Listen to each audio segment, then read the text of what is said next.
ഈ ശംഖു പറഞ്ഞപ്പോൾ ഉടനെ ബിർനാണി ഉണ്ടാക്കി കൊടുക്കാൻ തീരുമാനിച്ചൊരു സാധനം ഉണ്ടല്ലോ, എനിക്ക് ഭയങ്കരമായിട്ട് ഇഷ്ടപ്പെട്ടു. എവിടെ? കുഞ്ഞിന്റെ ആവശ്യം പരിഗണിച്ച് അങ്കണവാടിയിലെ ഭക്ഷണ മെനു പരിഷ്കരിക്കുമെന്ന് മന്ത്രി അറിയിച്ചു. ശംഖുവിനെ എല്ലാവർക്കും ഇഷ്ടപ്പെട്ടു, അതുകൊണ്ടാണല്ലോ വൈറലായത്. അപ്പൊ ആ ഒരു തീരുമാനമൊക്കെ ശരിക്കും പോസിറ്റീവായിട്ട് കാണേണ്ടത് എങ്ങനെയാണെന്ന് വെച്ചാൽ, കുട്ടികളുടെ കാര്യങ്ങൾ നമ്മൾ പലപ്പോഴും കുട്ടികൾ പറയുന്നത് കേൾക്കാറില്ലായിരുന്നു, ചെവി കൊടുക്കാറില്ലായിരുന്നു. അപ്പം അതിനകത്ത് ബിരിയാണി കൊടുത്തോ ഇല്ല എന്നല്ല ഞാൻ ശ്രദ്ധിച്ചത്, അതൊരു മിനിസ്റ്റർ കേൾക്കുന്നു എന്ന് കുട്ടികൾക്ക് തോന്നുമ്പോൾ കുട്ടികൾ പലരും ഓപ്പൺ അപ്പ് ആവാൻ തയ്യാറാവും. ഒരു മുതിർന്ന ആള്, ഒരു മിനിസ്റ്റർ വന്നിട്ട് ഈ കാര്യത്തിൽ ഒരു പരിഹാരം ഉണ്ടായപ്പോൾ അവർക്ക് ആ ഒരു റിലേഷൻഷിപ്പ് മെയിൻറ്റെയിൻ ചെയ്യാൻ ഭയങ്കരമായിട്ട് ഗുണപ്പെടും. ഞാൻ ആ ആംഗിളിൽ കണ്ടപ്പോൾ എനിക്ക് ഭയങ്കര സന്തോഷം തോന്നി.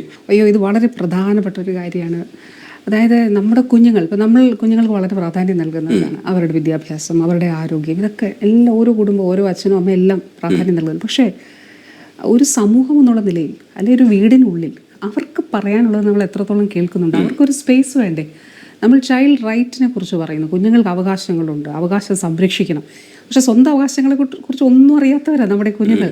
അപ്പോൾ അവർക്ക് പറയാനുള്ളൊരു വേദി വേണം. അത് വളരെ വളരെ പ്രധാനപ്പെട്ടതാണ്. അതിന് വലിയൊരു മറ്റൊരു തലം കൂടിയുണ്ട്. നമ്മുടെ ഈ പ്രശ്നങ്ങളൊക്കെ ഒരുപാട് ഒരു വീടിനുള്ളിൽ സേഫ് അല്ല, പൊതു ഇടങ്ങളിലൊക്കെ സുരക്ഷിതമല്ലാത്തൊരു സാഹചര്യത്തിലും കുഞ്ഞുങ്ങൾക്ക് അവർക്കൊരു ബോധ്യം ഉണ്ടാകണം, എനിക്ക് പറയാനൊരിടമുണ്ട്, പറഞ്ഞാൽ കേൾക്കും, അതിന് പരിഹാരം ഉണ്ടാകും എന്നുള്ളൊരു ഇടം തീർച്ചയായിട്ടും നമ്മുടെ സമൂഹത്തിൽ കുഞ്ഞുങ്ങൾക്ക് വേണം. അത് ശംഖുവിൻ്റെ കാര്യം പറഞ്ഞാൽ, ശംഖുവിൻ്റെ അമ്മ അതെടുത്ത് പുറം ലോകത്തിന് കാണിച്ചു തന്നപ്പോൾ വാസ്തവത്തിൽ ആരും എൻ്റെ ശ്രദ്ധയിൽപ്പെടുത്തിയത് ഇങ്ങനൊരു കാര്യമുണ്ട്. എത്ര കൗതുകകരമായിട്ട് ആണ് ശംഖു അത് പറഞ്ഞത്. പക്ഷേ ഇതിനകത്തൊരു വാസ്തവം ഉണ്ടായിരുന്നു. ഈ കുഞ്ഞുങ്ങൾ ഉപ്പുമാവ് കഴിച്ചു മടുത്തു. നമ്മൾ ഈ ഉപ്പുമാവ്, നമ്മളൊരു ആഴ്ചയിലൊരു 5 ദിവസം രാവിലെ ഉപ്പുമാവാണെങ്കിൽ എങ്ങനെ ഇരിക്കും? എന്നാൽ ചില പഞ്ചായത്തുകളിൽ പഞ്ചായത്ത് കൂടി ഒക്കെ ഫണ്ട് വെച്ചുകൊണ്ട് ഈ കാര്യങ്ങൾ വളരെ ക്രിയേറ്റീവായിട്ട് ചെയ്യുന്നുണ്ട്. അപ്പോൾ അങ്ങനെയാണ് നമ്മുടെ ഡയറക്ടർ ഹരിതയാണ്, ഹരിത വി കുമാർ IAS, നല്ലൊരു ഓഫീസറാണ്. അപ്പോൾ അതെ. അപ്പോൾ ഹരിതയോട് ഞാനിത് പറഞ്ഞു, നമുക്ക് എന്തുകൊണ്ട് ഇതൊന്ന് ആലോചിച്ചുകൂടാ? കുഞ്ഞുങ്ങൾക്ക് ഇത്ര പോഷകങ്ങളൊക്കെ കൊടുക്കണം എന്നുള്ള ഒരു കണക്കേ ഉള്ളൂ. അതാണ് നമ്മുടെ അങ്കണവാടി പ്രവർത്തകർ, ഇത്ര കാലറി വേണം, ഇത്ര പ്രോട്ടീൻ വേണം എന്നൊക്കെയുള്ള അക്കങ്ങളിലുള്ള ഇതേ ഉള്ളൂ. അപ്പോൾ ഞാൻ പറഞ്ഞു, എന്തുകൊണ്ട് നമുക്കിതൊക്കെ നമ്മൾ ഈ അക്കങ്ങളൊക്കെ നമ്മൾ ഏറ്റെടുത്തിട്ട് ഇത് മെനു ആയിട്ട് അവർക്ക് കൊടുക്കുക.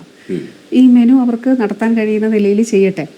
മുട്ടയും പാലും നമ്മൾ ഏർപ്പെടുത്തിയിരുന്നത് ഇപ്പോൾ 2 വർഷമായി, മുട്ടയും പാലും. അപ്പോൾ ശംഖുവിൻ്റെ ബിർനാണിയും കൂടെ ബിർനാണി ഉൾപ്പെടുത്തി. അപ്പോൾ നമ്മുടെ കേരളത്തിൻ്റെ ബിർനാണിയും അതോടൊപ്പം തന്നെ ഈ കുഞ്ഞൂസ് കാർഡ് നമ്മൾ ഇറക്കി, നമ്മളവിടെ ബെസ്റ്റ് പ്രാക്ടീസായിട്ട് അവതരിപ്പിച്ചു.